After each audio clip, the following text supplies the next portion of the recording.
Welcome to chapter 12. This chapter is on analysis of variance, and the acronym for that is ANOVA.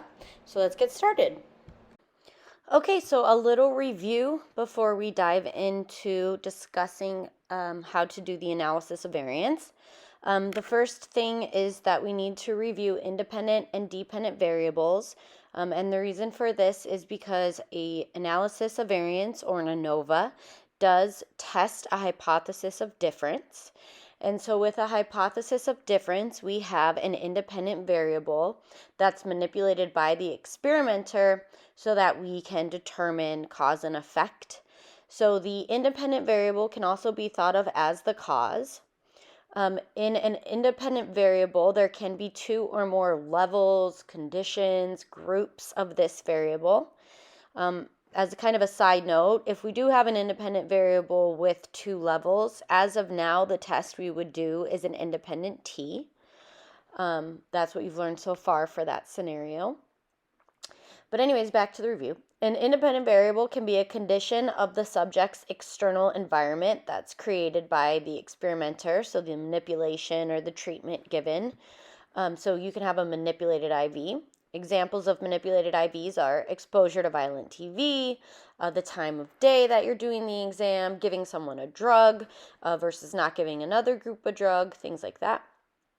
And an independent variable can be a characteristic of the subject. It might be what we call an assigned IV. And assigned IVs are independent variables that the participants come down to our study or come down to our lab already containing within themselves, and we are unable to manipulate these assigned independent variables. For example, I can't manipulate gender. I can't say to someone, hey, I know that you are a woman, but please today could you be a man for the sake of the study? I just don't have enough men. So I can't manipulate things like gender, IQ, degree of attractiveness. So when we are studying those type of characteristics, the variable is not literally being manipulated by the experimenter. Instead, the experimenter is assigning subjects to groups or conditions based on the subject's characteristics. So that's why it's called an assigned variable. You could think of it as they're assigned to our study or assigned to a condition because of the variable or the characteristics that they have within themselves. And then we have a dependent variable. The dependent variable is the variable that's measured. It's considered the effect in the cause and effect relationship. It's the numbers that you get on your data set. So when we collect data from participants, if it's in the form of numbers, then it would be interval. If we collect data from participants in the form of words, then we would have a nominal dependent variable. And if we collected data from participants in the form of rankings, then we would have ordinal data. So we can have different types of dependent variables, but nonetheless they are the measure, they are the effect. And then we also have extraneous and confounding variables. So extraneous variables are variables that may influence the DV, but not what the experimenter is studying. So it would be a bad thing if extraneous variables worked their way into your study. So you must control for them. They cause error if they do work their way into your study and end up influencing the dependent variable.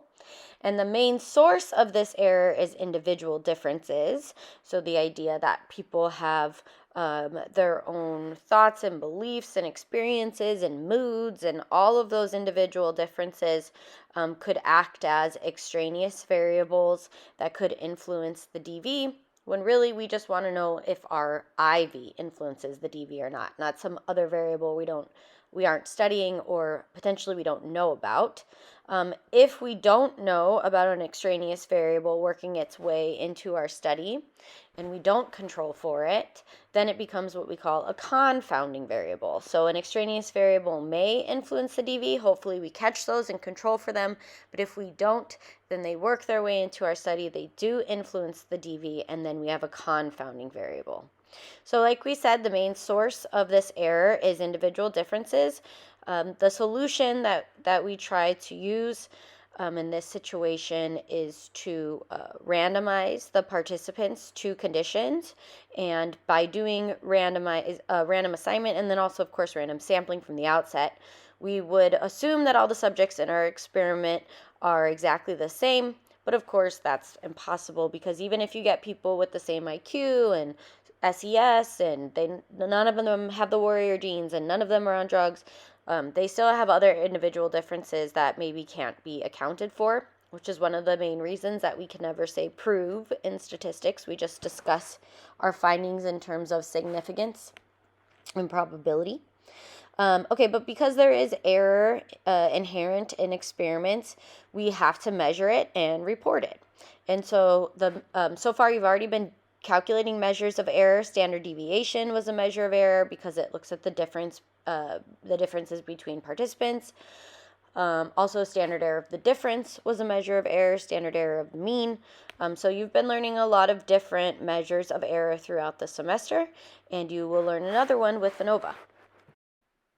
Okay, so in the previous slide, we talked about when to do an independent t-test, which is the test that we've already learned. And so an independent t-test is used to test the effects of one independent variable that has two levels to determine if those two groups are significantly different on the DV or not. So an example of this type of design would be, are people affected in their judgments of guilt and innocence by how physically attractive the accused is? And so let's say that group 1 sees an attractive defendant and group 2 sees an unattractive defendant, and we ask them their judgments of guilt and innocence using like a scale of 1 to 5, where 5 is extremely guilty and 1 is innocent. So we go and we give people in group 1 a case file and a picture of an attractive person, have them look at that case file, read over it, and then let us know, scale of 1 to 5, how guilty do you think this person is? And then to group 2, we give the exact same case file, so the same information, same type of crime, it's the exact same case file that the other group got. The only difference is, in this case, the defendant is not attractive. And so then we ask that group 2, now that you've had time to look over this case file, how do you think this person is guilty on a scale of 1 to 5? How guilty do you think they are? And then they give their measurement. So if we wanted to compare two groups, the best analysis to do in that situation is an independent T. But if we wanted to add a third level to this IV, so let's say we wanted to have a group that got the case file and a picture of an attractive person, a group that got the same case file and a picture of an unattractive person, and then we wanted to add a third group that got the same case file but no picture, and they kind of serve as our control group. In that case, we would no longer be able to do an independent T, and the reasons for that are coming up here in the lecture. But that's something that researchers might want to do, is add that third control group. They might also want to take into account the gender of the defendant. They might go, well, what does it matter if that defendant is male or female? If they're an attractive male, an unattractive male, or the group doesn't get a picture of them, but they know they're male, does that create a difference in the scores that we get on perception of guilt? And then the same for female. Well, in that case, you could no longer do an independent T, because here you would have 6 groups, essentially. And so, as we mentioned, an independent t-test, while it does look at the hypothesis of difference, it only is equipped to handle 2 groups. So in the previous example, where we took gender into account and then we had our 3 groups with the case files, that gave us a total of 6 groups. And so if we wanted to, theoretically, the question is, couldn't we just take 2 groups at a time of the 6 and do all possible pairwise combinations to look at the differences between 2 groups at a time? So essentially do an independent t-test on males and females in the attractive group, and then do an independent t-test on males and females in the unattractive group, and you just keep going through till you get through all combinations of possible pairwise comparisons. The problem with doing multiple comparisons is that type 1 error rate increases a lot. And so type 1 error, alpha error, as a reminder, is when an experimenter rejects HO when they should not have. So what happens here with multiple comparisons is the more statistical tests that we perform on data, the more likely it is that some will be statistically significant purely by chance. And so if you look at the table on this slide, it illustrates how the alpha error that originally is set at 0.05 inflates as the number of comparisons or decisions to reject HO. So, you end up with your independent t value, and then you have to compare it to your crit values and make that decision to reject HO.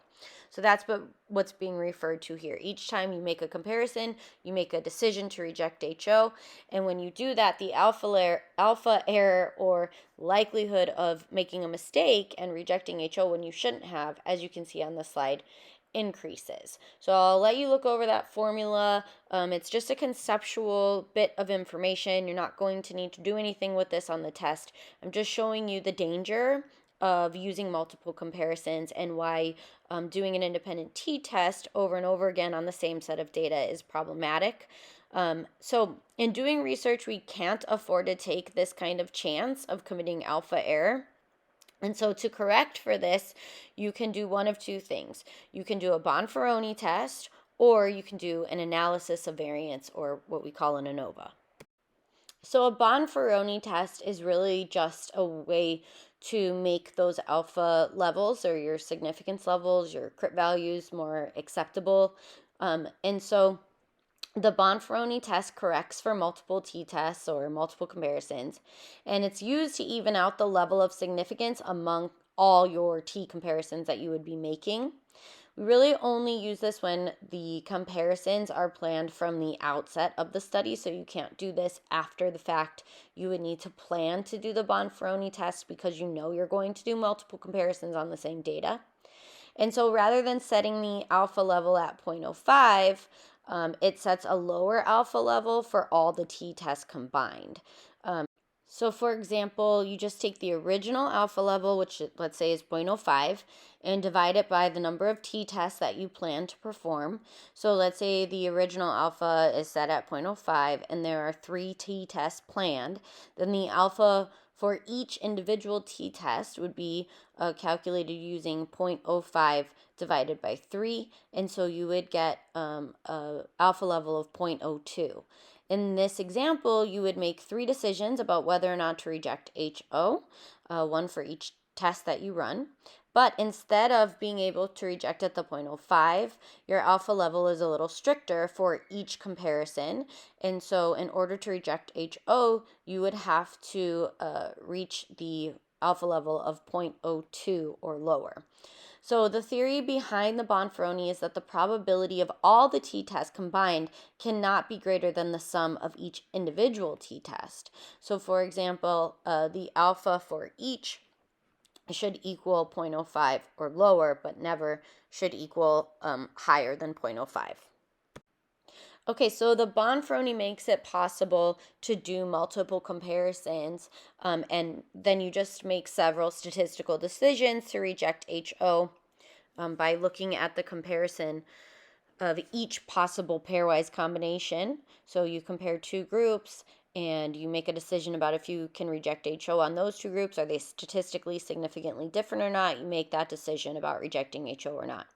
However, the Bonferroni makes each of those decisions a little stricter than with the one-way ANOVA. With one-way ANOVA, we just need a 0.05 to reject HO, but with Bonferroni, depending on the number of tests you have, those alpha levels get stricter and stricter and stricter. So with a one-way ANOVA, we compare more than 2 groups, so usually 3 or more groups, using only one statistical decision. It uses the F distribution, so it's called the Ttest, and the reason that it uses the F distribution is because the developer of ANOVA is named Ronald Fisher, and so the F is named after him for Fisher. When you do an ANOVA, the test value that you calculate at the end will be symbolized with an F, whereas when you do like an independent t, you calculate through and the test value that you get is symbolized with a T. Here, it will be symbolized with an F. The term one way, as it relates to ANOVA here, means that there is only one independent variable. So a one-way ANOVA means an ANOVA using one independent variable. A two-way ANOVA means an ANOVA with two independent variables. A three-way ANOVA means an ANOVA with three independent variables. A 20-way ANOVA means an ANOVA with 20 independent variables. So the one-way, two-way, that's referring to the number of independent variables that you have. So if you were asked on the quiz to write the hypothesis in symbolic form, it's here on the slide for you. You see it written there. So the null hypothesis, the hypothesis of no difference, reads that HO is going to be equal to the mu of 1 is equal to the mu of group 2 is equal to the mu of group 3, and so on and so forth through the mu for however many numbers of levels of the independent variable you have. So the mu k just means mu through the number of levels of the IV you have. So if you have 20 IVs, then it's going to be mu1 equals mu2 all the way up to mu20. And then the alternate hypothesis, or the HA, is symbolized the same way, except it has the not equal signs. And so we remember that K is the number of levels of the independent variable, and a rejection of HO tells us that there is at least one significant difference between our groups, but it doesn't tell us where it is. So in other words, when we get to the end of the one-way ANOVA and we get our F, we're going to go to table G, where the F distribution is with all the crit values. And on table G, we will determine if we're able to reject HO or not. And all that will tell us is that there is a significant difference somewhere if we're able to reject HO. But it won't tell us where that significant difference is. So a one-way ANOVA doesn't tell us which groups are significantly different. It just tells us that you have groups in your study, at least one pairwise comparison that is significantly different. So the I keep saying the word pairwise comparison. I just want to make sure you understand what that is. It just means taking a pair of groups, so if, group 1 and group 2, and then comparing them. That's all it means. Okay, anyways, back to the logic of the ANOVA. So let's say, for example, that we have 3 groups. We have a group that saw the attractive defendant in the case file. The second group, same case file, unattractive defendant. Third group, same case file, no picture. All those X's are measures of the DV. So it looks like in the attractive group there are 5 X's. So let's say those are 5 scores of guilt, or scores that reflect a participant's perception of the defendant's guilt. And then what we could do is add up all the scores for perception of guilt under attractive defendant and get the mean for that, and do the same for each of those groups. When we get the mean for the attractive group, or group 1, we would just label it M1. Notice that the M is lowercase. Lowercase letters refer to the condition, and capital letters or uppercase letters refer to the entire study. So if you look at the means there, you can see the mean 1 would represent the mean for the values that are given for the attractive group. Mean 2 is the unattractive group, and mean 3 is the no information group, and then the overall mean would be symbolized with a capital M. So an ANOVA investigates 3 sources of deviation. The first type of deviation is the way that each score deviates from the overall mean. So if I look on the slide, I see the overall mean symbolized as a capital M. Let's say I go to the attractive column and I take the first X there and I subtract it from the mean. And then I go to the second X and I subtract that from the mean, and the third X and the fourth X and the fifth X. Then I move to the unattractive column and I subtract that first X from the score, second X. Of course, these X's would be numbers in real life and the mean would be a number. But I go through and I subtract each X individually from that overall mean. And doing that would give me the deviation of each score from the overall mean. From there, I calculate what's called a sum of squares total. You're going to learn that coming up next, but that sum of squares total represents the deviation of each score from the overall mean. The ANOVA test also looks at the deviation of each group mean from the overall mean. So again, you could look at the slide and see the overall mean represented there with an uppercase M.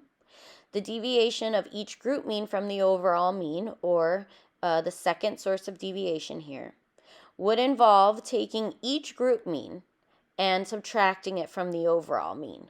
So what I would do is take the overall mean and subtract the mean for group 1.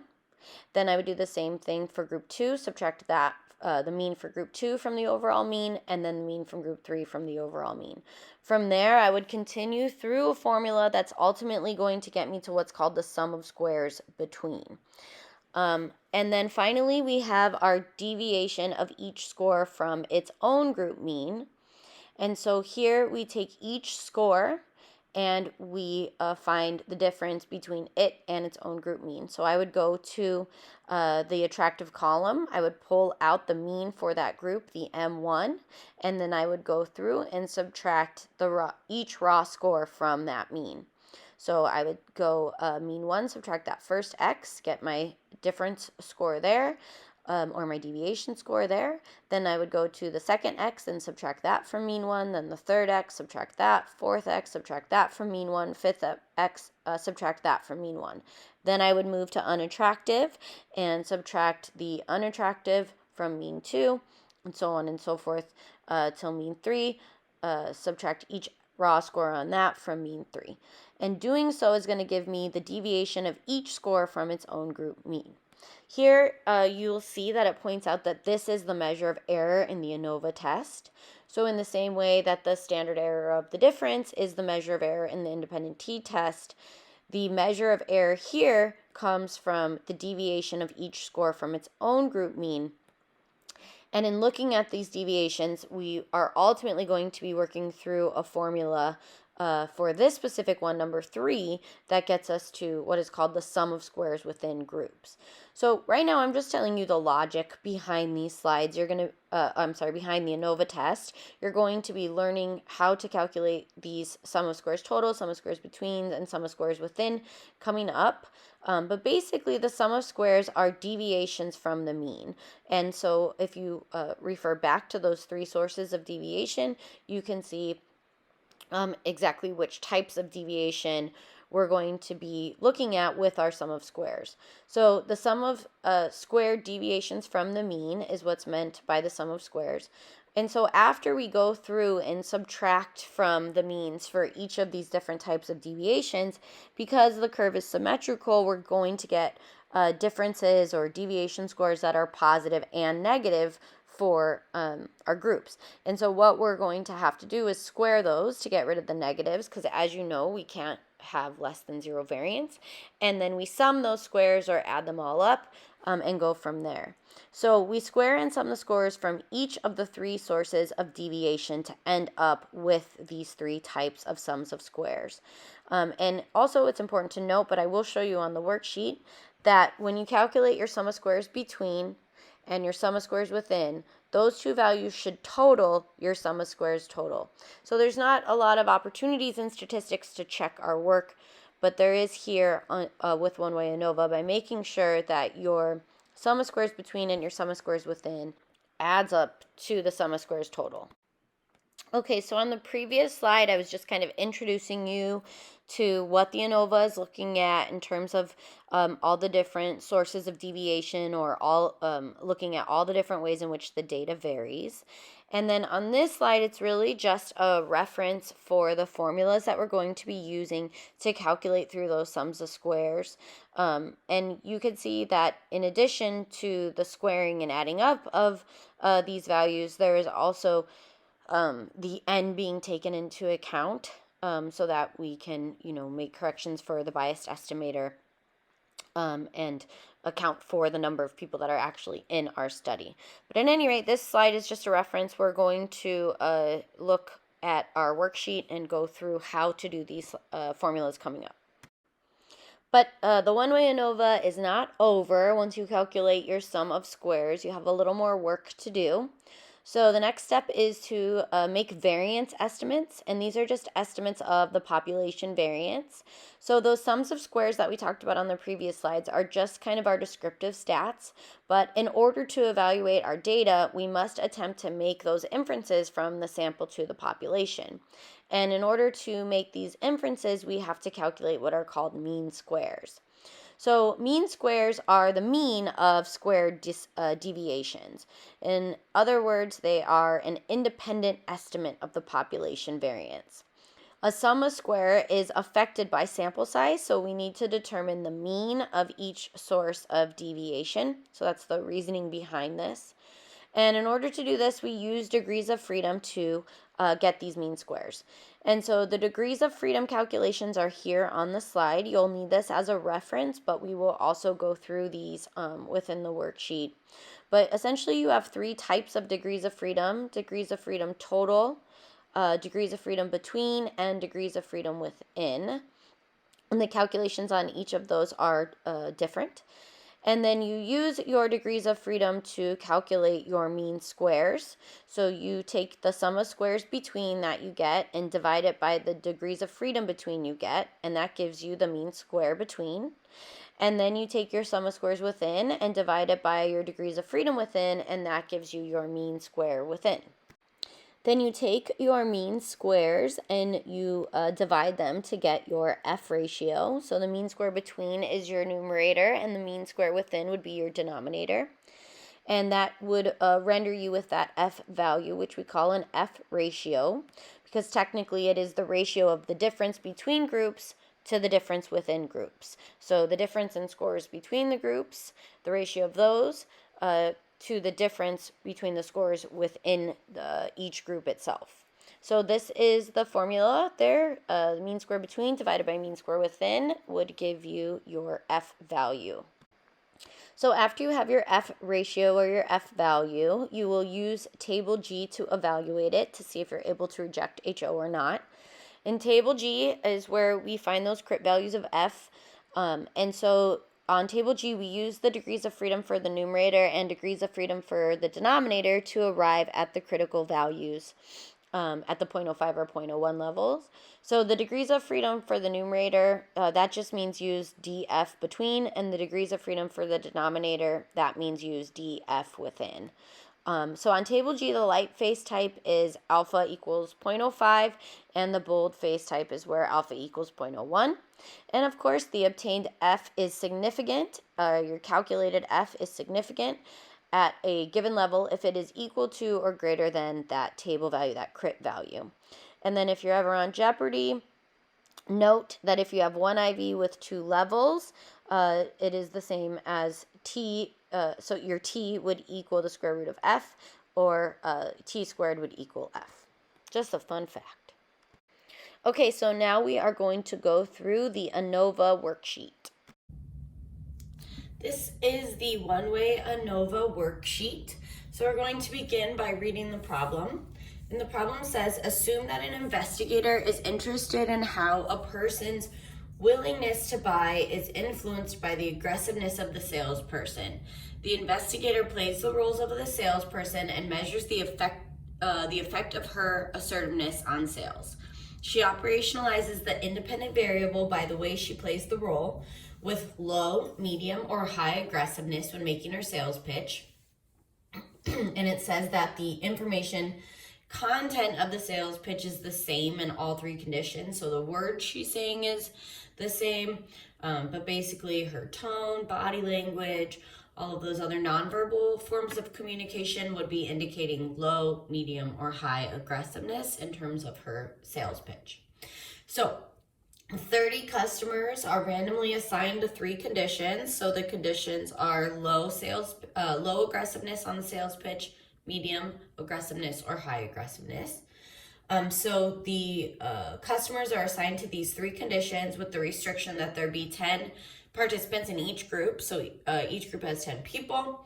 And the effectiveness of each treatment is measured, so I know that's my DV because of that word measured, by the total dollar value of the sales. So the effectiveness of the sales pitch is being measured by how much each customer purchased, or the total dollar value of the sales. So a random groups design was used and interval data were obtained. Okay, so I do know that I have interval data because here is the data. It's mentioned that the DV, which is the effectiveness of the sales pitch or the treatment, is being measured by total dollar value. So total dollar value is going to be interval because it's a number. Dollars are numbers. Okay. So I also know that this is a hypothesis of difference because we have 3 conditions or 3 groups as our research design says. So if I have groups, I know that I have a hypothesis of difference. I have interval data, and I only have one independent variable here, and that independent variable is the aggressiveness of the sales pitch. That's what's being manipulated across my 3 conditions. So I have one independent variable of aggressiveness of sales pitch with 3 levels, low, medium, and high. And the dependent variable is the total dollar value of sales to each customer. So I'm going to see if there's a significant difference in the number of sales to each customer as measured by amount sold in dollars. Okay, so the first thing that I'm going to do is just kind of get a lay of the land here. So this is my data set. These numbers represent dollars sold. Here I have a small n for the first group, and then I could put a 1 next to that, and 1 equals 10. So I know that group 1 has 10 people in it, and 2 equals 10. Group 2 has 3 people in it, or 10 people in it, and then N3 for group 3 also has 10 people in it. If I look at the mean for the low aggressiveness group, it looks like they purchased about $11.50 worth of items. And then the medium aggressiveness group, I'm going to label that M2 for their mean. Looks like they bought about $20.90 worth of stuff. And then the most aggressive sales pitch warranted $31.20 in sales for the mean. Okay, so I have my mean values here. Of course, you know how we get means. You just add up all the values and divide by 10 in this case, or divide by the number of numbers. And then other things mentioned here on our data set are what would happen if you did that. If you added up all your raw scores for group 1, you would get 115. If you added up all your raw scores for group 2, you would get 209. If you added up all your raw scores for group 3, you would get 312. So I'm just going to label those. The first group is sigma x little 1. The next group is sigma x little 2. And the next group is sigma x little 3. And then down here, I have each raw score squared and added up for each group. So for group 1, if I square all the raw scores and add them up, I get 1,419. If I were to square all the raw scores and add them up for group 2, I would get 4,457. And if I were to square all the raw scores and add them up for group 3, I would get 9,858. So these are all the values for the groups. But if we wanted to kind of look at the values for the whole study, we could do that off to the side here just so we have it. So I could do big N, so everyone in the study. Little n represents the number of people in each group. Big N is everyone in the whole study. So to get that value, I could just count all my numbers. Each number represents a participant. Or I could just add up all of the little n's, or the people in each individual group. So there's 10 people in low, 10 people in medium, and 10 people in high. So that gives me a total of 30 people in the whole group. Also, I could take all of my raw scores that have been added for each group and add those together. So I have the values of all the raw scores. So I could just go through and add them up by hand, or I'll just work smarter, not harder, and take all these values that have already been added up for me. So when they took all of the sales amounts here and added them up, it was 115. When they added all the sales amounts here, it was 209, and then all the dollars for high was 312. So now if I want to get the total dollar amount sold, I could just take $115 for low, $209 for medium, $312 for high, and add those up. If I did that, I would get 636 is the total dollar amount sold for the whole study. Okay, so I'm just going to get those values for now. Those are the ones I'm going to need for my formulas coming up. If I need any others, we'll come back, but that should set us up to move forward. So the next step is going to be to calculate our sum of squares.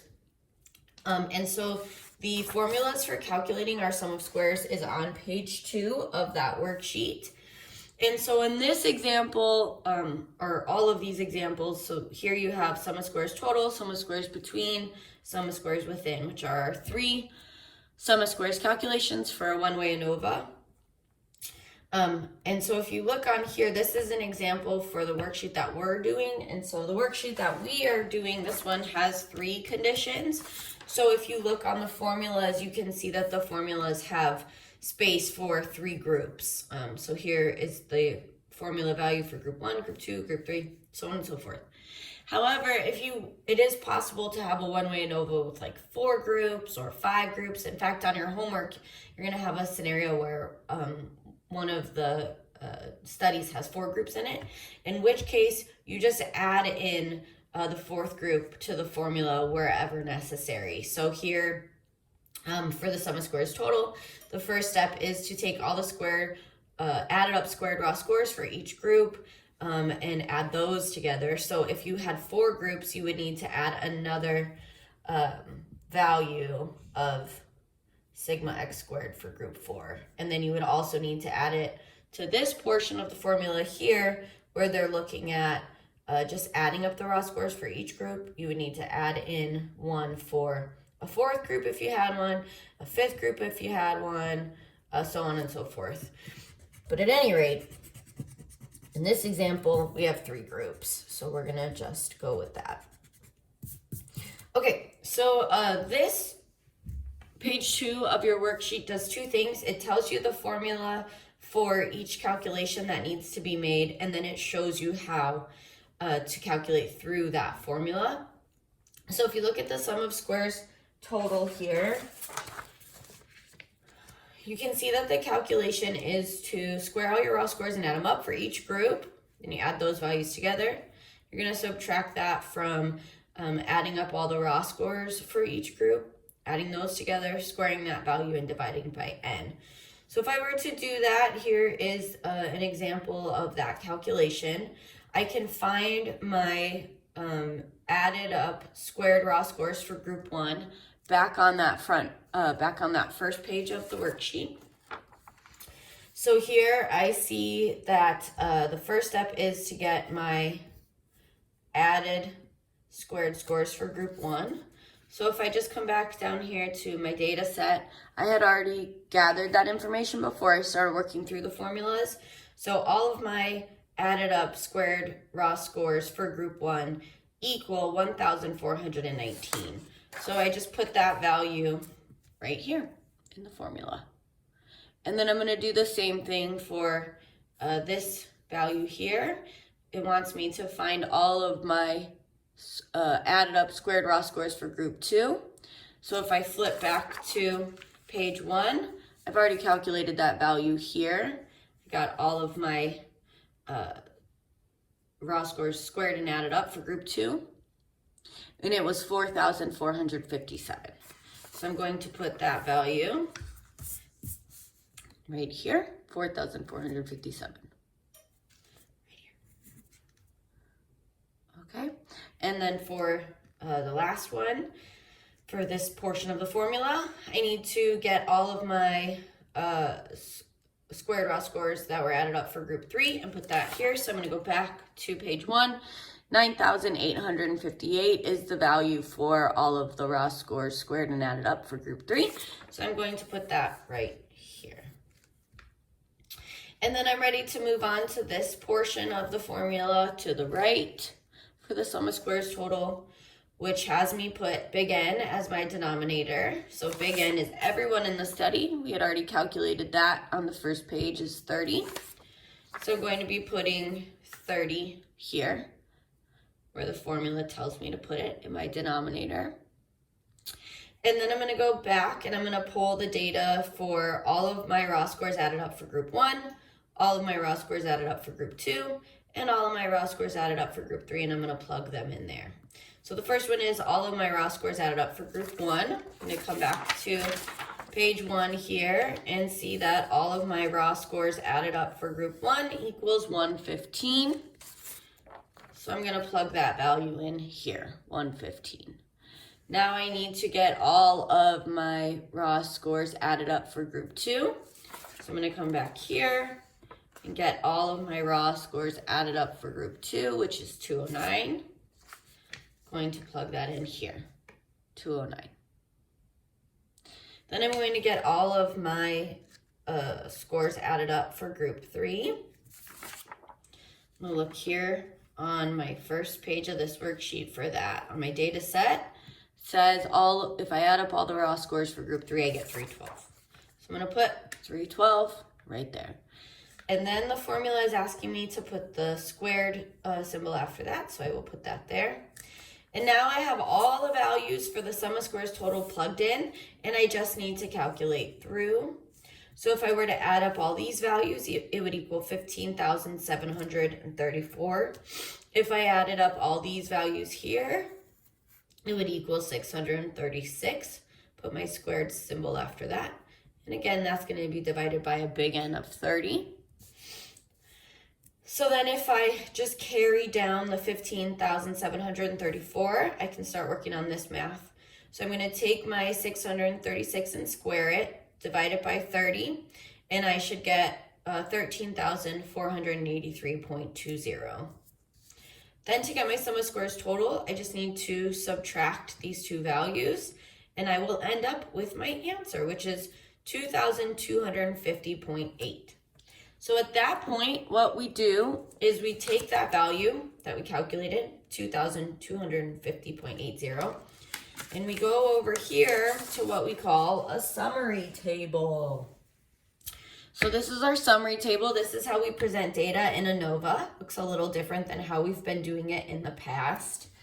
So basically what we have here is an example of the formulas that go in the summary table. And then we have, so the examples that go in the summary table, examples of the formulas that go in the summary table, and then the example values for the summary table using the example we're using here.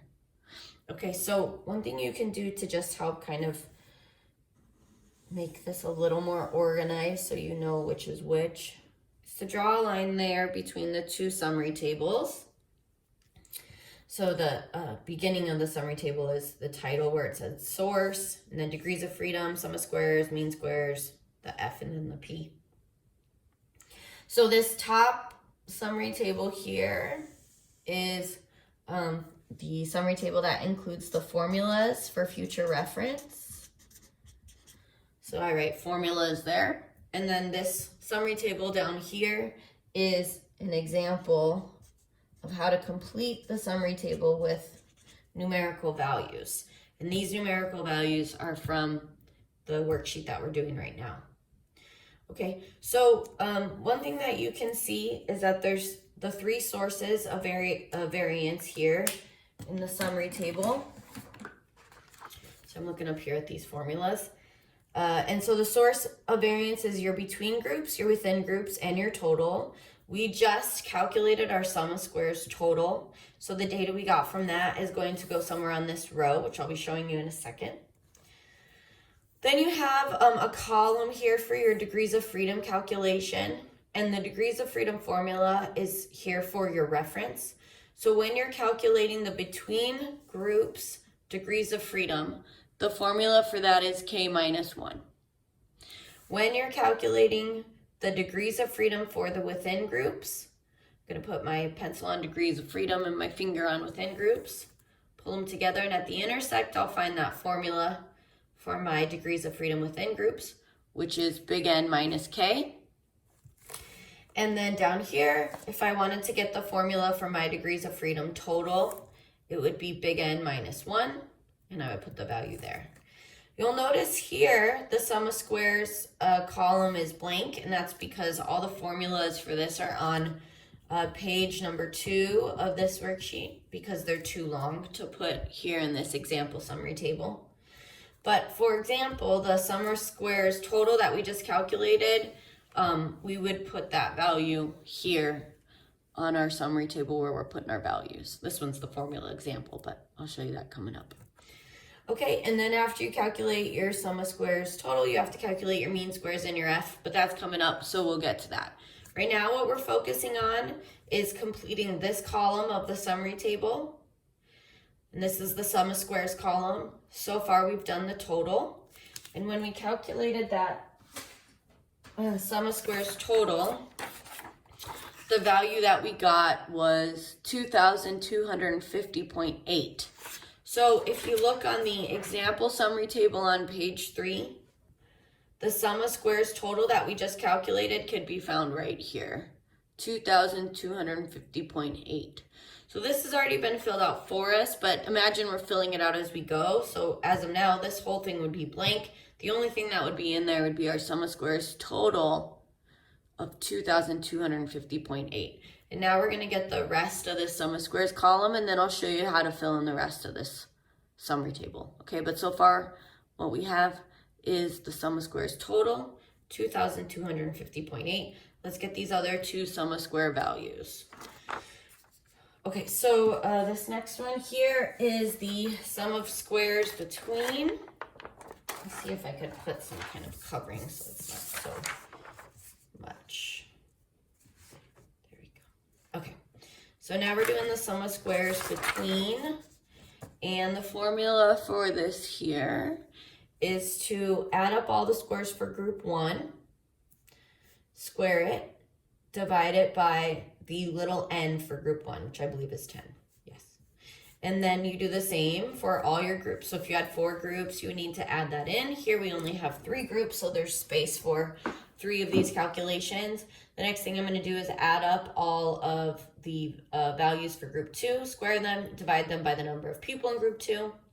I'm going to move to group 3, add up all the values in group 3, square them, divide them by the number of people in group 3, and then I'm going to subtract that from this kind of overall group formula here. I'm going to add up all the raw scores in the whole group, square those, and divide by n.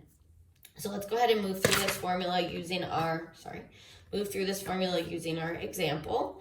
So this first piece of the formula here that I'm going to work on says to add up all of the scores for group 1.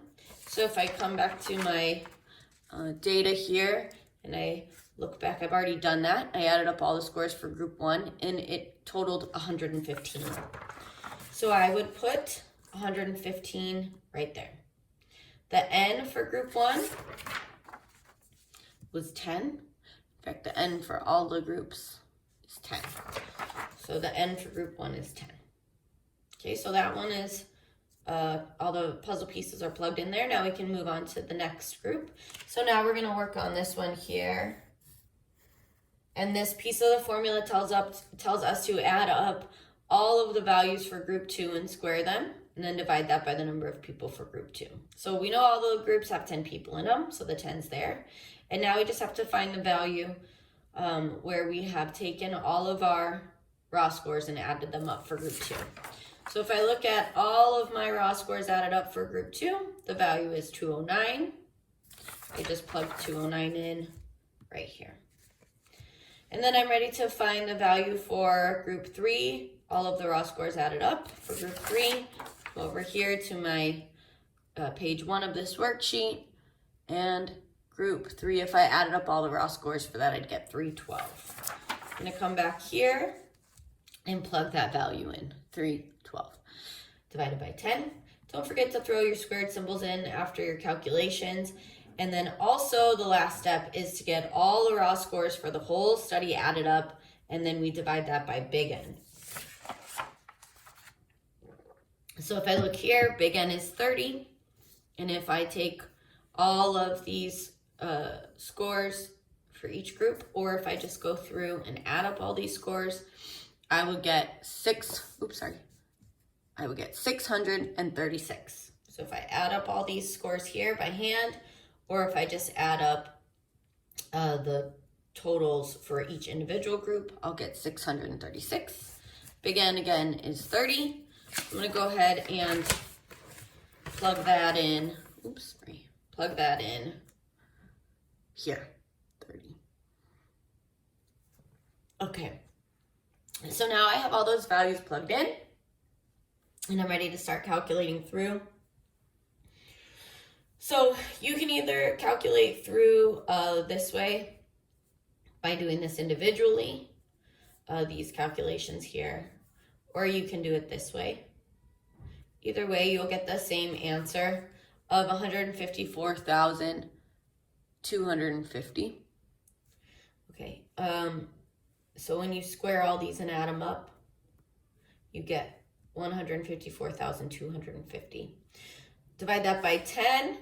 If you take the totals for the whole study, 636 and 30, 636, you square that and divide by 30, your value for that would be 13,483.20. I'm going to pull that down here. And then when you go ahead and do the math on this final step, your sum of squares between is 1,941.8. So if you come back to your summary table, and what you have just calculated is the sum of squares between groups. So when I look for that value, I see 1,941.8, which is what we just calculated on the previous page. So the next sum of squares calculation that we need is our sum of squares within groups. So let's go ahead and take a look at that. It's going to be down here on your formula, towards the bottom kind of. Okay, so for this formula, sum of squares within, what you need to do is square all the scores for each group, add them up, and then from that you're going to subtract all of the raw scores added up and then squared, divided by the number of people in that group. So you're going to do this formula for each group, basically. So we'll start with this one here. So the first step is to get all of the squared raw scores added up for group 1. And so when I look for all of the squared raw scores added up for group 1, I find this value here, 1,419. So I plug that value in here. Okay, now the formula tells me to get all of my raw scores added up for group 1 and the N for group 1. So I'm going to go back to page 1 of this, and I am going to find all of the raw scores added up was 115, and the N is 10. So I'm going to be plugging those values in here, 115 and 10. Put the squared symbol after the added up raw scores for group 1. Okay, then I'm going to move on to group 2. Same thing, first step is to get the value of all the raw scores squared and added up for group 2. I'm going to do that by looking at page 1. Here I see all of the raw scores squared and added up for group 2 gives me a value of 4,457. So I'm going to put that value right here. And then I need all of the raw scores added up for group 2. So I'm going to come back here and see all of the raw scores added up for group 2 equals 209. That value goes right here. Don't forget my squared symbol. And again, there's 10 people in this group. And last but not least, group 3, first step is to get all my squared raw scores added up. If I look here, that is 9,858. I'm going to put that value right there, 9,858. Then I need to get all of the scores added up for group 3. So if I look right here on page 1, all of the scores added up for group 3 is 312. Again, little n is 10. So I'm going to put 312 in the numerator and 10 in the denominator. Don't forget to put the squared symbol on your numerator as well. And then you can just go ahead and calculate through each of these formulas. So if I take 1,419 minus 115 squared divided by 10, I get 96.5. If I take 4,457 minus 209 squared divided by 10, I get 88.9. If I take 9,859 minus 312 squared divided by 10, I get 123.6. And the final step is to add these values together. And when I do that, I get 309. Okay. You'll notice here it says more simply. You could take the sum of squares value that you got for your total, and you could subtract the sum of squares that you got for your between from it, and that will also equal the sum of squares within. I encourage you to do all three calculations full out so that you can check your work by also doing this. So I reserve this as a way to check my work after I've calculated all three values. Okay. So we got that value of 309 for our sum of squares within. We need to put that on our summary table. So we're going to go ahead and place that right here, 309. So now what we have completed of this summary table is the sum of squares. So we have the sum of squares between, the sum of squares within, and the sum of squares total. Now the reason that this shortcut kind of works here, or this little trick works, taking the sum of squares total minus the sum of squares between to get your sum of squares within. The reason that works is because your sum of squares between plus your sum of squares within should equal your sum of squares total. Okay, so the next step is to get our degrees of freedom. The degrees of freedom formulas are here at the top of the in the formulas summary table. So the first degrees of freedom that we're going to calculate is our degrees of freedom for between groups, which is calculated by taking k minus 1. So k is the number of groups that you have. In this example, we had 3 groups, the low, medium, and high. And so we would minus 1 from that, like the formula says. And that would give us a degrees of freedom for our between groups of 2. So that value gets placed down here. The next step would be to calculate our within groups degrees of freedom. And to do that, you're going to take big N minus K. And we know big N for this study is 30. And again, K is the number of groups you have. So K would be 3 for the low, medium, and high sales groups. And that's going to equal 27, which has been placed here for us. And then last but not least is our degrees of freedom total, which is calculated by taking big N minus 1. And as we know, big N is 30, so 30 minus 1 gives us 29. And so 29 has been placed here. Another way to check your work with ANOVAs on this degrees of freedom calculation is that your within groups and your between groups, when you add those together, it should equal your total. So 2 plus 27 is 29. Alternatively, you might see this on homework as having this portion of the summary table blank, for example. So it would just say the degrees of freedom total is 29 and the degrees of freedom within is 27. What is your degrees of freedom between? And so to calculate that, you would just take 29 minus 27 and you would get 2. So a nice way to check your work there. Okay, so the next step is to get your mean squares, and the calculation for your mean squares, or the formulas, are up here. You take that sum of squares between and you divide it by your degrees of freedom between to get what we call your mean square between, which is the value that goes here. So let's go ahead and do that. We're going to take our sum of squares between, which is, let's see, sum of squares between is 1,941.8. And we're going to divide that by our degrees of freedom of 2 for degrees of freedom between groups 2. And that is going to give us 970.90 as what we would call our mean square between groups. Okay. Then we're going to do the same thing for our mean square within groups. We're going to take our sum of squares within groups and we're going to divide it by the degrees of freedom for our within groups. In this case, it's 27. So I'm going to take 309 divided by 27, and that is going to equal 11.44. There is no such thing as a mean square total, so don't worry about that. And then the last step, so that we can get our final test value, our F ratio as it's called, is to take our mean squares and divide them. You can see that formula written out here. You take the mean square between, which in this case is 970.9, and you divide it by the mean square within, which in this case is 11.44. So I'm just going to take 970.9 and divide it by 11.44. So let me just write that over here so you have it. But generally we don't show work on the summary table. I'm just doing it so that you can kind of have a reference. Okay, so this is how I got that.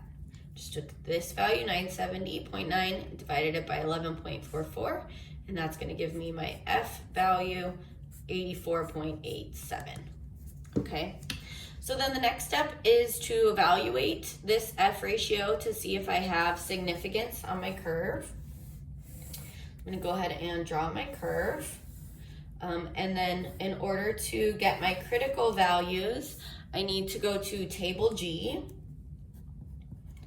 So table G has the crit values for ANOVA.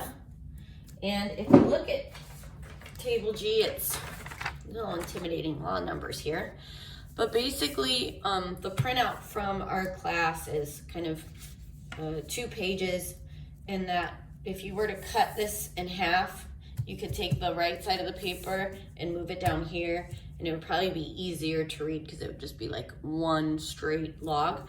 But since we don't print books on legal paper, I just kind of took it and moved it over here. So you have your first 26 degrees of freedom, and then on over here you have 27, and so on.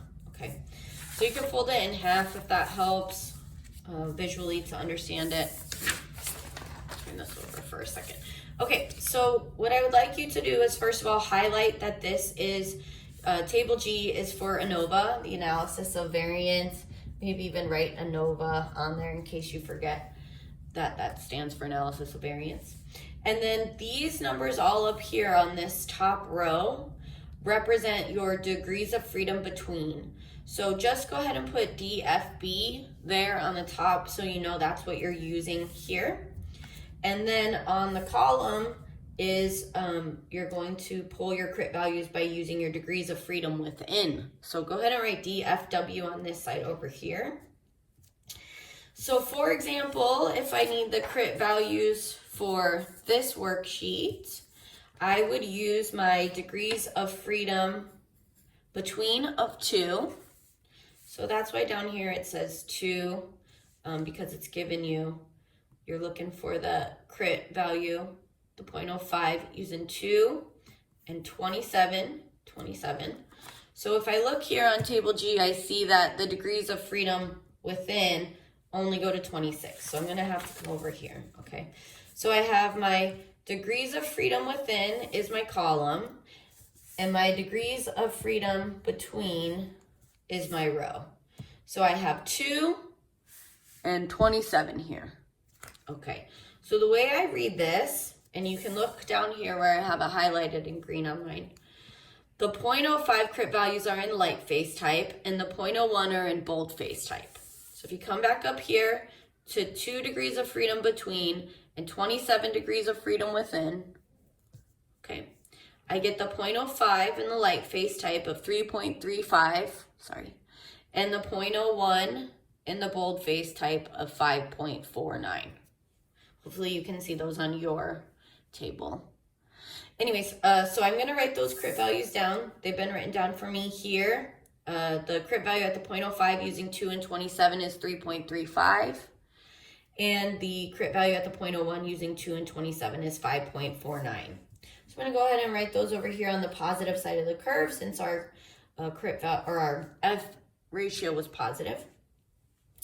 So the 0.05 crit value says it was 3.35 on table G. And the 0.01 crit value says it was 5.49 on table G. So my F ratio was 84.87. So if I were to place that, oh geez, it'd be like way the heck over here somewhere, right? F equals 84.87. So it falls in the rejection region of 0.01. So my decision would be to reject HO, P less than 0.01. And the way we show that on our summary table would be to just write the less than sign and then 0.01. If it was significant at the 0.05, you would just write less than 0.05. And if it was not significant, instead of writing HO, you would actually just write NS for not significant. So your options in that P column are less than 0.01, less than 0.05, or NS if it's not significant and you have to accept HO. Okay, but these are the labels that you would place here in this column. In this case, we're able to reject P less than 0.01. So here we are, P less than 0.01. If I were to kind of read the conclusion in words or say the conclusion in words, it would say the level of aggressiveness influences the dollar value of sales. We know that because we have a significant F ratio. However, we don't know which level of aggressiveness influences sales from doing a one-way ANOVA. We have to do a 2 keys HSD to determine that. So a 2 keys HSD, HSD stands for honestly significant difference, is what we call a post hoc, Latin for after the fact, multiple comparison test, and it can be applied only if the null hypothesis is rejected. So the 2 keys determines exactly where the significant differences are between groups. And so if you don't reject HO, that means you don't have a significant difference, and so there'd be no reason to do a 2 key test. And so in order to do a 2 key test, we have to approach it a little differently than we've been approaching the other tests. In this case, we actually go to the table first, and the table for this test is table H. So you go to the 2 key table or table H, and you get a value at either the 0.05 or 0.01, depending on what you're calculating, which 2 key you're doing. In most cases, you'll be doing both, so you'll be getting both values from table H. And in order to get the values from table H, you have to use K, which is the number of groups you have, and the degrees of freedom within from the summary table of the associated ANOVA. And then step 2 is to plug the table value into the formula. So if you look on the slide, you see that alpha 0.05. That is where the table value that you get from the 0.05 level on table H would go. If it was a 0.01, it would go in that same spot. And then you plug in the other values into the formula. So your mean square within is coming from your summary table, and then little n is the number of people or subjects or whatever in each group. So you plug all those values in, and then the next step is to calculate through and get these 2 key critical values that you're creating at the 0.05 and the 0.01. So you'll calculate through this formula twice, once with the 0.05 table value and once with the 0.01 table value. And then you'll set those values that you get on your normal curve. You'll block them off in their respective rejection regions. And then the next step is to find the differences between each pair of means. And so if you had 3 groups, you would need to get the difference between all pairwise comparisons of those groups. So I would take the mean for group A and the group for mean B and subtract them or get the difference between them. And then whatever that difference is, I would place that on my curve and see if it made it to those rejection regions from the 2 key crit value calculation that I had just done. And so if it makes it, if the difference in the means for group 1 and group 2 or A and B make it to those rejection regions, then I know that that's where the significant difference is. If the difference between the groups doesn't make it to the rejection region and ends up in the inclusion area, then I know that there is not a significant difference between those 2 groups. So the difference between any pair of means must be equal to or greater than the 2 keys HSD that we calculate using this formula to reject HO. So let's take a look at an example of that 2 keys HSD worksheet. Okay, so we are going to go through this 2 keys worksheet. And it says, for the research design, a consumer organization randomly selected several gas clothes dryers of 3 leading manufacturers for a study. The following are the mean times required for each machine to dry a standard load. There are 5 dryers in each condition, so n is equal to 5. And notice that's little n.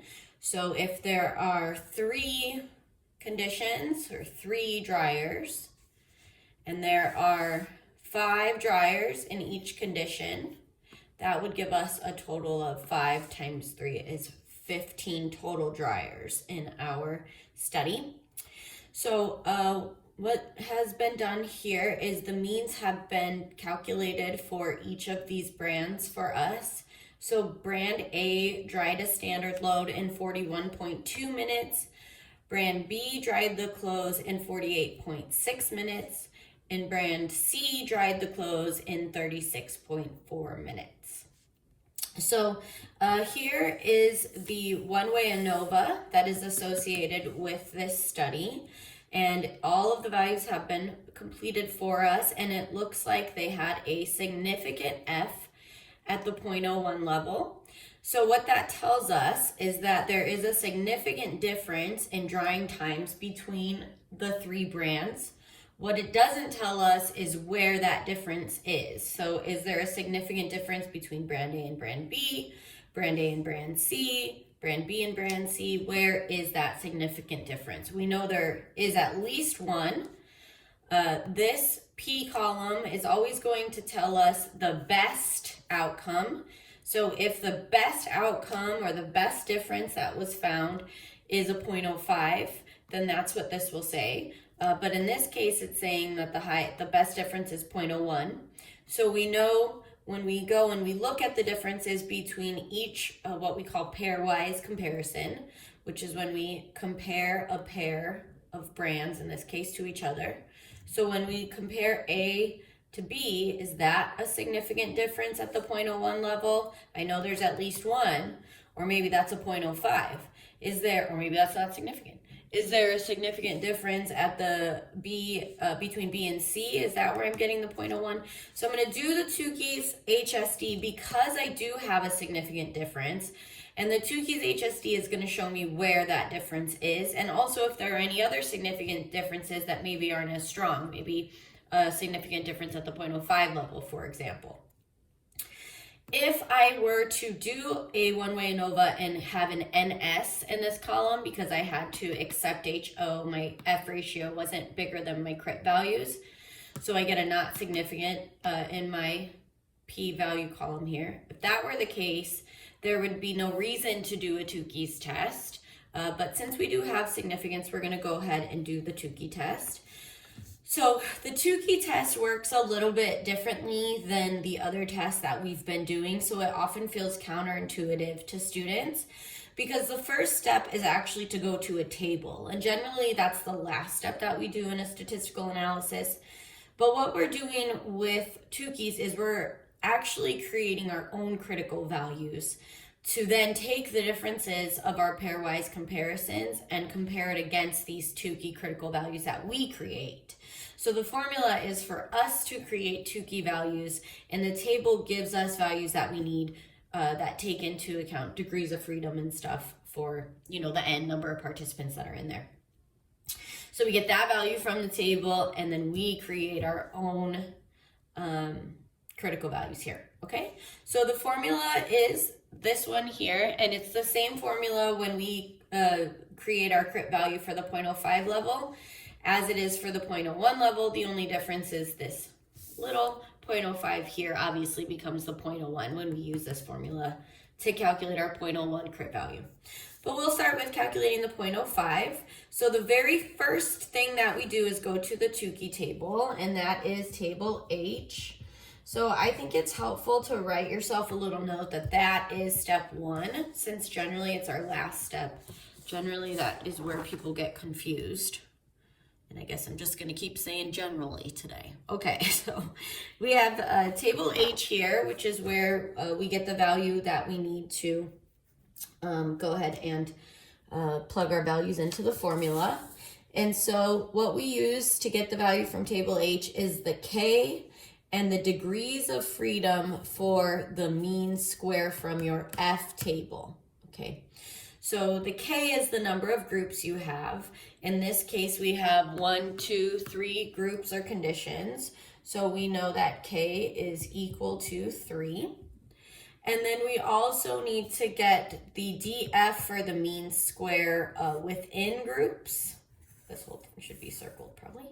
So the DF within groups value I get from the ANOVA summary table that is associated with this Tukey. So we are doing a Tukey on this ANOVA summary table, and the degrees of freedom within on this summary table is 12. So I'm going to put 12 here on my worksheet so I know that I'm using a K of 3 and a degrees of freedom of 12 to get this table. So I go to, or the table value, sorry. So I go to table H, and I'm going to look at a K of 3, and so the K is on the top row here. K equals number of means. K is on the top, there's 3. And then here, I like to, on the column, it says, I think, MS for mean square, degrees of freedom within. I feel like that's just overcomplicating things. So what I like to do is I just cross off the MS and I just circle DFW. So I know to look at my DFW from my ANOVA summary table. I even wrote myself a note there. Okay, so I'm using 12 degrees of freedom within from my ANOVA summary table and a K of 3 to get these values.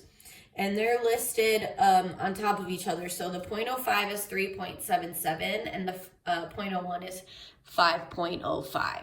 But I'm just doing the 0.05 right now. So I'm going to go ahead and put that value I got from the table there, 3.77.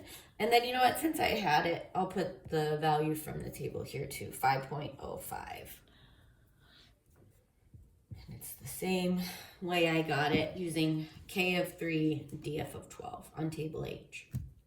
Anyways, okay, so this is the formula that we have to use. And this alpha symbol here is representing the table values. So I'm just gonna put a little arrow to it and then put table H number so that you know to get the value from table H as your first step. So then that would go here, and then we would put in this portion of the formula, which wants your little n, and as we know, little n is 5. So I'm gonna put 5 there. And then the numerator is the mean square within from your ANOVA summary table. So the mean square within is 18.1. So I'm going to put that here as my numerator, 18.1. And so I can go ahead and set up the 0.01 crit value that I'm creating the same way. I got that 5.05 from table H using 3, a K of 3, and DFW of 12 on table H. And then I'm going to fill in the rest of this formula. It's going to be the same mean square within, the same as above, mean square within, 18.1, and little n of 5, a little n 5 for 5 people in each group. And then I am ready to calculate through, and that is going to give me a crit value. So when I calculate through this, I would get 3.77, and then if I do the division of 18.1 divided by 5, that gives me 3.62. And then if I take 3.62 and square it, I get 1.9, so that would be 3.77 times 1.9.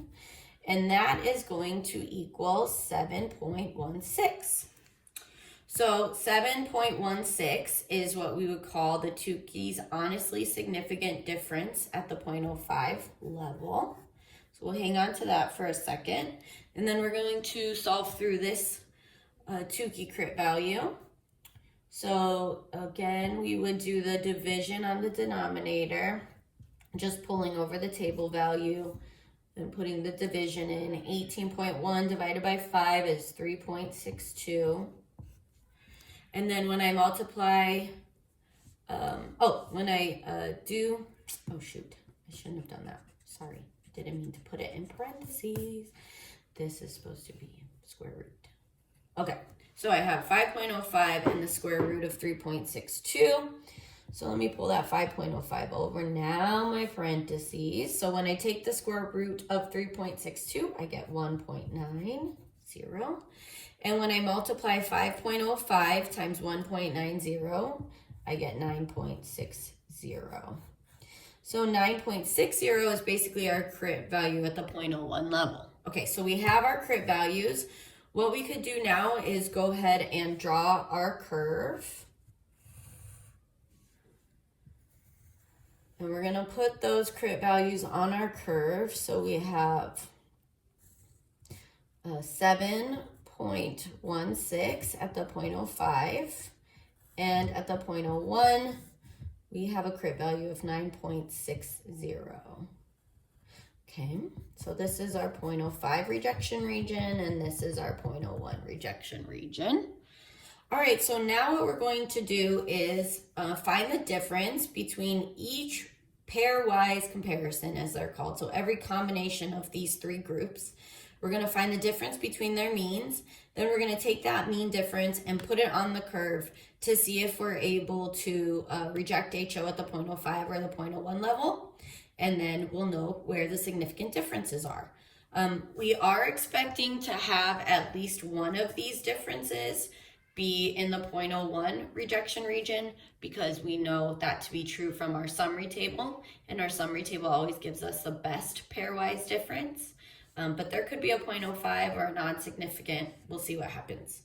Okay, so the first step is to get the mean for group A, which is given up here at the very top of the worksheet, 41.2 minutes. And then to get the group mean for B, which is up here, 48.6. So then I'm going to take the absolute difference of those two, so you don't need to take the negative. You could just do the bigger number minus the smaller number, or when you do get a negative, just erase it, make it positive. Because again, we want that absolute difference between the two values. So I got 7.4 minutes for the pairwise difference between A and B, 7.4 minutes. I subtracted their means. So I'm going to come over here to my table, or my curve, I'm sorry, and see where 7.4 would fall. And I'd say it would be about right here. So A times B is 7.4. And that looks like it's in the 0.05 rejection region. So I'm going to put here P less than 0.05.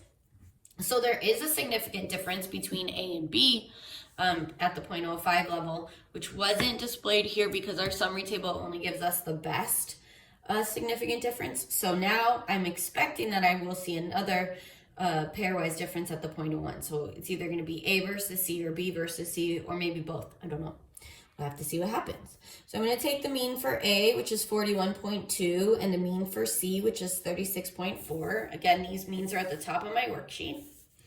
So when I subtract them, the absolute difference is 4.8. If I were to place that on my curve, it'd probably fall about here. So A times C equals 4.8. And that's actually going to be in my inclusion area, or the space where I accept HO. This looks bad. A times C. Okay, so that's in the accept HO. So sadly, I have to accept HO, and I'm going to write NS there for not significant. So there was no significant difference in dryer times between A and C. Here, at the first one that we did, there is a significant difference in dryer time between dryers A and B, where B dried significantly slower than A because it had a higher number of minutes. Okay, so now let's see if there's a significant difference between B and C. So if I subtract the mean 48.6 for B and 36.4 for C, I get 12.2 minutes. That would probably be way over here. So B times C is 12.2. So that's where I got this. That's where that was. P less than 0.01 for that one. Okay. So we can flip it over and do the other side of the worksheet for more practice. Here on the top, you see an incomplete summary table. Your homework will have some that look like this, and also on the quizzes in the final exam, this is how you can expect to see ANOVAs and Tukis presented to you, because we don't really have enough time to do a whole sum of squares calculation by hand. So instead, you'll just be given a blank summary table and have to complete it. So this top portion up here is the ANOVA that we're going to be doing first. It's all related, but just for the eye to make it easier, I'm just gonna separate these two. This is the ANOVA, sorry about my arm, move it in a second. I'm just writing ANOVA summary table. Okay, and some other notes to myself are that here when I get these critical values, I need to use table G. And here, the Tukey values that I'm gonna get to do my Tukey formula, or actually these are probably the values we calculate. So the Tukey formula to get this value here, so if we look at the Tukey formula to get this value here, we have to go to table H. Okay, so table H for Tukeys, table G for ANOVA. People get those confused a lot, so watch out for that. Okay, so before we can do our Tukeys, we have to see if there's any reason to do it. And there would be a reason to do a Tukeys if we had a significant difference. Then we would do a Tukeys to find out where that difference is.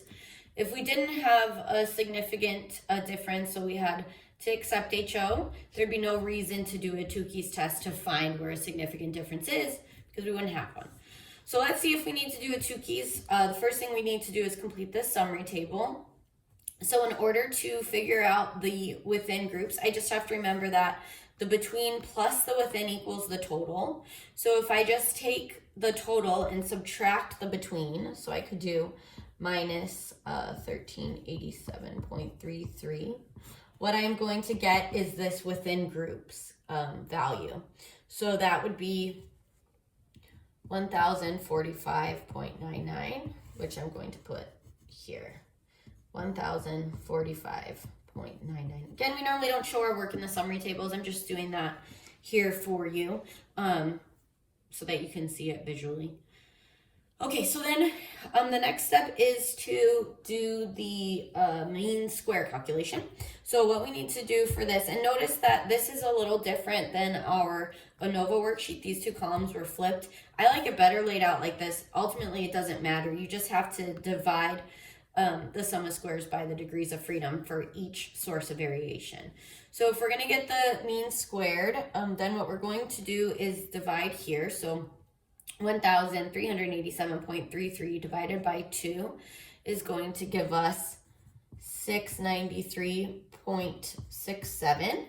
And then I'm going to do the same thing on the within groups. I'm going to divide 1045.99 by 15, and that is going to give me 69.73. And then the way I get the F is to do the division here, and that equals this F. So 693.67 divided by 69.73 is going to give you 9.95. Okay, so then what you need to do is go to table G to get your critical values for F. So if you go to table G, it tells you that you need to use your degrees of freedom between and your degrees of freedom within to get your values. So the degrees of freedom between is 2, and the degrees of freedom within is 15. So I'm going to use, let's see, where is it? 2 and 15. It's going to give me these values here. 2 and 15, these values here. And those values are 3.68 and 6.36. So using 2 and 15 on table G, I got a 0.05 crit value of 3.68 and a 0.01 crit value of 6.36. Okay, so then I would just see if my F ratio is bigger than my crit values. So is 9.95 a bigger number than 3.68? Yes, it is, but can I do better? Is 9.95 a bigger number than 0.01? Yes, it is. So I can reject at the highest level, p less than 0.01. So since I have a significant difference, but I don't know where it is, I can do a Tukey's HSD to figure out where that significant difference is. So I'm going to move down to kind of the second half of this worksheet that has us use this formula here. So on table H, I will find the first value that I need in my formula. So with the Tukey's, the first step is to go to table H. And so on table H, I need to use K, which is the number of means, and your degrees of freedom within to get the value that goes where the alpha symbol is in the formula. So the K here is 3 because I have 1, 2, 3 groups. And the degrees of freedom within is referring to the associated ANOVA summary table, which in this case is 15. So I'm going to use those two values to get my 0.05 alpha and my 0.01 alpha for my formula. So here is my HSD 0.05 formula, and I'll do my HSD 0.01 formula down here. And so for the alpha, I need to look for 3, and 15 is going to be 3.67 and 4.84. So 3.67 is the 0.05 and 4.84 is the 0.01. Then I'm ready to do the rest of the formula, which is going to be the same for both the 0.05 and 0.01 crit value calculations. We're going to take that mean squared within from above up here. So the mean square within looks like it is 69.73. So we're going to plug that in as our numerator for both of these Tukey crit value calculations. And then on the bottom, the formula says we need n, and here it says that the n is 6. So I'm going to plug in 6, and then I'm ready to calculate through these. So if I do the division on this one, let me pull over my 3.67 and my 4.84. And then we'll do the division on the fractions. They're the same for both. So let me put my square root symbol there so I don't forget. And when I do the division of 69.73 divided by 6, I get 11.62. Put that down here because it's the same exact math. And then I will square the 11.62. So let me pull over the Tukey table values and put the squared 11.62 in these parentheses. So that would give me 11.62 squared is going to be 3.41. Put that in both of these parentheses, and then I just multiply. 3.67 by 3.41 is 12.51. I'm going to put that up here, 12.51. And then if I multiply these two values, I get 16.50. So I'm going to put that here, 16.50. Okay, now I'm going to draw my curve and put my crit values that I just calculated on there, so I can compare my pairwise differences to my curve, my crit values. So 12.51 and 16.50. Okay, so this is my 0.05 rejection region, and this is my 0.01, 0.05, 0.01. All right, so first thing I need to do is calculate the difference between A and B, the absolute value. So the mean for A is 86 minus the mean for B of 77, and that is going to give me a pairwise difference of 9. So then I can take that pairwise difference of 9 for A times B equals 9. And unfortunately, that one falls in my except HO. So I'm going to have to put NS for not significant on that one. And then my next pairwise comparison is going to be A, which was a mean of 86, minus C, which is a mean of 65. And that is going to give me a pairwise difference of 21. So I'm going to see where 21 falls. So it'd be way over here. A times C equals 21. Way over here in my 0.01 rejection region. So that's probably where this is coming from, unless there's another one, this 0.01 value. So here is P less than 0.01 because this pairwise difference of 21 fell over here in my 0.01 region. And then finally, we're going to take B. The mean for B was 77, as it states up here, minus the mean for C of 65. And that is going to give us 12. And unfortunately, oh, so close, 12 is right here. So B times C is 12. Didn't quite make it, so not significant.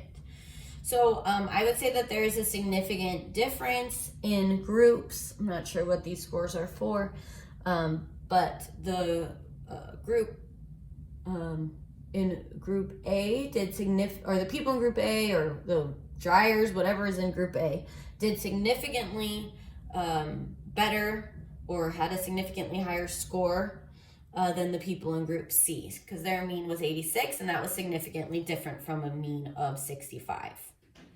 So that's how we got that P less than 0.01, was looking at the difference between group A and C. That's where our significant difference was. And that's a Tukey test. Okay, so that's it for part 1 of chapter 12. We will talk to you next time for part 2.